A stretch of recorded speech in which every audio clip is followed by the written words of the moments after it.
Bilur bi sala ya amureke şivana buye. Lebelêniha bûye amûrê sereke ya komên müzîkşenên ên cîhanê.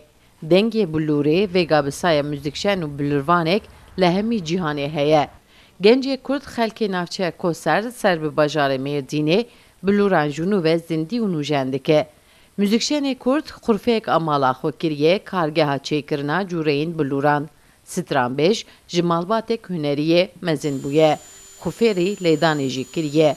Vêga jî hem lê dide hem jî çê dike. Bi vê şiklî jî debara mala xwe dike. Çêkirina bilûrê ji xwe ji bav û kala dem lê dixin. Ji malbatê de teqrîben 100 saleke ji pêşê kalkê min, xalanê kalkê min û birê kalkê min û bavê min ez û niha duhet biraziyê min jî lê dixîne. Bi vê hayî bûye ku bêjim adeteke di malbatê de. Ti paşê hosta giş çê dikêne çêkirina desteyan xweş e lebes bilûr zêrîn bijî eger ku nêwan ne durust be ne rast be xirab tên. Her daim ji kîja hosta de hat min kêmasî tê de dî min got ez lazim ez dest bavim vî karî de min ji bo xwe desta vî karî dikim.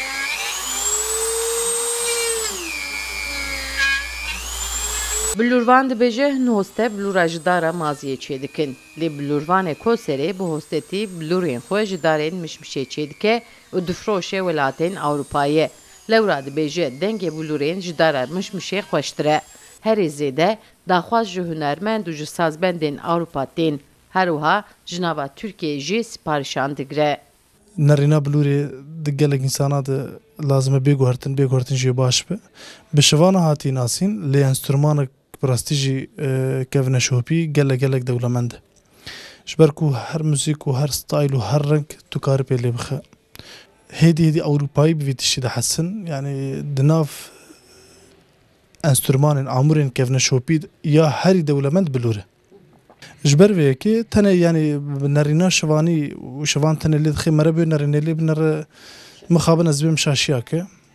Ji ber vî hewî her orkestrayê niha ana cî girtî. Gencê Kurd bi hostetî bilûrên ku bi destê xwe çê dike duvre bi lêdana kilamên Kurdî diceribîne. Lewra dibêje divê hoste dengê wî jî guhtar bike. Müzîkşen zanîngeha beşa müzîkê xilas kiriye, car caran jî li konserta bilûr lê dide. Sevda Kaplan, Kurdistan TV, Mêrdîn.